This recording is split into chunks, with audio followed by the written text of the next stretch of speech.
participação escrita, que vocês escrevessem aí no chat. Pode botar sim ou não, S ou N, sim ou não, ou S ou N. Na opinião de vocês, a primeira pergunta, deixa eu abrir aqui, que eu estou no celular, deixa eu abrir aqui para ler as respostas no chat. Na opinião de vocês, o coach é bíblico? Na opinião de vocês, o coach é bíblico? Não, manda ele gravar. Peça o Breno para gravar, por favor. Wagner, sim, 100%. Ailde, sim. Francisco, sim. Fernando, sim, totalmente. Show de bola. O povo tá aí participando. Cláudia, sim. Cláudia, grande Cláudia. Cláudia Ranones. Só tem fera aqui hoje, viu? A Rosângela também entrou aqui. Só tem fera. Muito bem. Eu gravei um vídeo no meu canal no YouTube intitulado, uma pergunta também lá no meu vídeo. A Bíblia é um livro coach? E acredito que todos vocês, se concordam que coach é bíblico, acreditam que a Bíblia é um livro coach. E aí, claro, isso entra uma segunda pergunta que já tem a mesma resposta. Então, a gente consegue encontrar ferramentas de coaches na Bíblia. Por que é importante aprender sobre isso? Porque independente se você é cristão ou não, não se trata, pelo menos aqui, de religião. O que se trata aqui é de comunicação. Exemplo, caso você não seja cristão, caso você seja budista, caso você seja ateu ou etc., o seu coach, ele tem, a religião dele possa ser, como a maioria dos brasileiros são, possa ser que ele seja cristão. Então, para você melhorar a sua comunicação com ele, você precisa falar a linguagem dele, entender do que ele fala ou como ele pensa, e até para ajudar o seu coach na linguagem dele. Conta-se uma ilustração não, isso é fato real. Eu estou ilustrando, mas é fato real. Albert Einstein só grava a tela. Aildes, acredito, só grava a tela. Tem que ter um programa para gravar. De tela? Tem que ter um programa para gravar a tela. Acredito eu. Deixa eu ver aqui. Deixa eu ver se Brendo responde alguma coisa aí. Pronto. Wagner tá gravando. Beleza. Show de bola. Tá vendo? É o melhor que nós temos, rapaz. É o melhor que nós temos.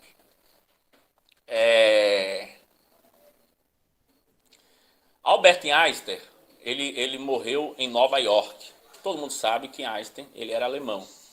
Ele morreu em Nova York, em um hospital, e ele pronunciou as últimas palavras antes de morrer.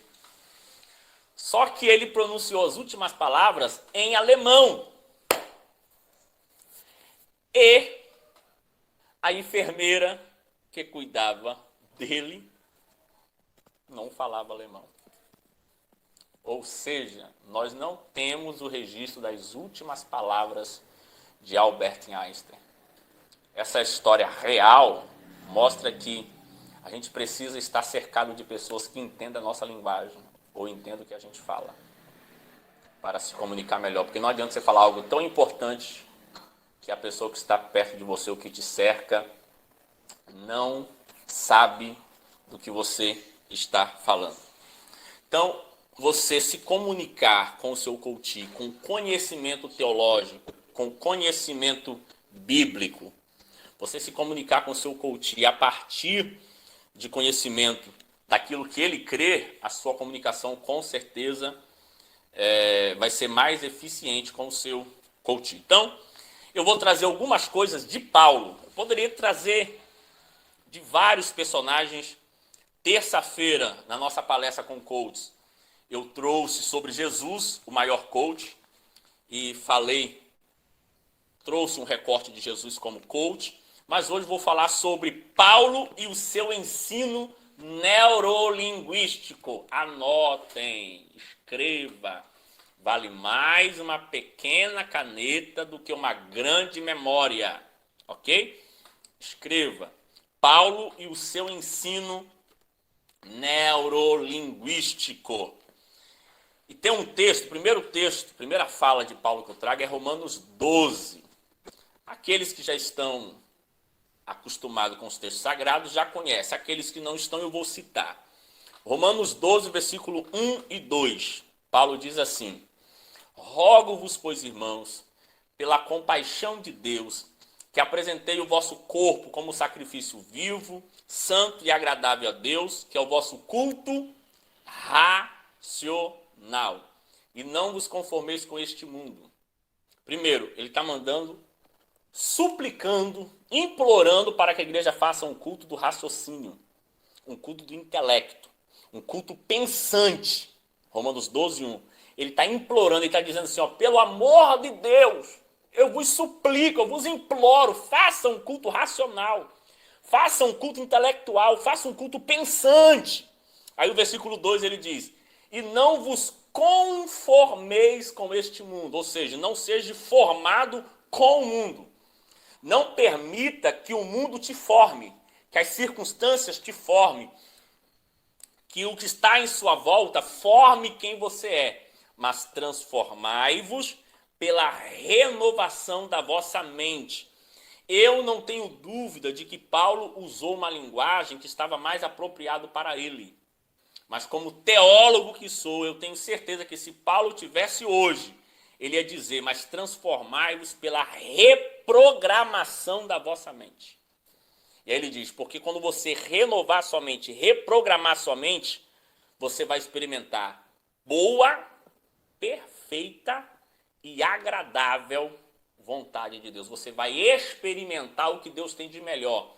Quando é que você vai experimentar o que Deus tem de melhor? Quando você reprogramar a sua mente, você vai transformar a sua vida. Isso é neurociência, querido. Isso é neurolinguístico. Para mim, o maior texto de PNL da Bíblia, na minha opinião, é esse de Paulo. Você, ao invés de você se conformar, ou seja, formar com as circunstâncias que o mundo te oferece, você pode se transformar quando você reprogramar a sua mente. Quando você transformar aqui, renovar aqui. E aí você vai experimentar o que tem de melhor, de bom, de agradável e de perfeito. Depois da minha palestra, a gente vai abrir para quem quiser continuar falando. Ainda falando da visão ou das palavras de neurolinguística do apóstolo Paulo, eu trago para vocês alguns versículos, e aí eu queria que vocês fossem bastante dinâmicos. Acredito que vocês, como coach, conhecem um pouquinho de neurolinguístico, né? Então vou trazer o versículo e vou perguntar a vocês, o que de neurolinguístico esse versículo fala? Ok? 1 Coríntios 2:9. Chegou aí a nossa penelista. Como é que é o nome dela mesmo? Esqueci. Eu vi ela entrando aí. Atna, grande PNLista. É PNLista que fala? Ó, 1 Coríntios 2:9. Paulo falando do que a gente iria experimentar no Espírito Santo. Aí ele diz assim, ó, coisas que olhos não viu, ouvido não ouviu e coração não sentiu. Não está falando de coisas que você vai experimentar no céu. É só você ler o contexto, que é o versículo 10. E Deus nolas revelou pelo seu Espírito Santo. Então, o cristão, ele recebe do Espírito Santo coisas que os olhos dele ainda não viu, ouvido não ouviu e coração não sentiu. Paulo está falando de quê aqui? Quem pode responder? Ele está falando dos sistemas representacionais, que cada um fala, atende de um jeito, são sistemas representacionais, Aí, ó, né? Então, o mundo é visto pelos... Nosso especialista em PNL. O mundo é visto pelos sistemas representacionais, né? Fantástico isso. Exatamente. O versículo está falando de sistemas representacionais. Visão, audição e sinestésico. Outro versículo. 1 Coríntios 11, 1. 1 Coríntios 11, 1, Paulo diz: sede meus imitadores. 1 Coríntios 11, 1. Paulo diz: sede meus imitadores como eu sou de Cristo. Neurolinguística, o que é isso em neurolinguística, gente? Modelagem. Modelagem. Isso aí. Cláudia, que também é especialista em PNL. Seja meus imitadores como eu sou de Cristo. Modelagem. Outro. 1 Coríntios 9, do 20 ao 22. Eu vou falar nas minhas frases aqui, mas é o que Paulo fala. Ele diz assim, ó. Fiz-me de judeu para com os judeus. Fiz-me de gentil para com os gentios.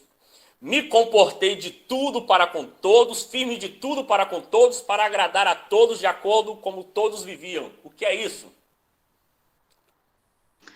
Rapport. Rapport! Tá vendo que não poderia faltar os especialistas em PNL aqui conosco? Rapport. Paulo está falando de rapport, gente. Ele diz, se eu estou com o judeu, eu me comporto da maneira que o judeu se comporta para poder ganhar o judeu. Se eu estou com o gentil, eu me comporto com o gentil para ganhar o gentil. Se eu estou com o fraco, eu entendo a fraqueza dele e me comporto para ganhar ele na sua fraqueza. Isso é rapport.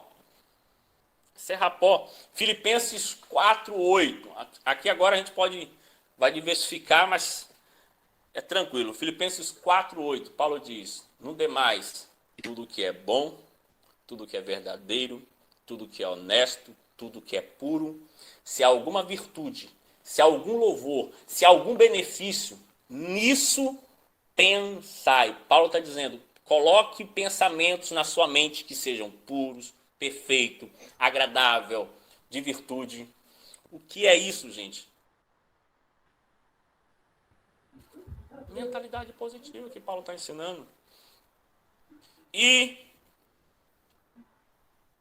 para terminar, um texto que as pessoas leem, mas leem pela metade. A maioria dos pregadores, dos pastores, de professores de Bíblia, leem pela metade. Filipenses 4. A maioria só leu 13. A maioria só leu 13 que diz, posso todas as coisas naquele que me fortalece. Só que entenda que todo texto tem contexto. E texto sem contexto é pretexto para heresia. Para eu entender o texto, eu tenho que entender o contexto. O que Paulo está falando antes disso?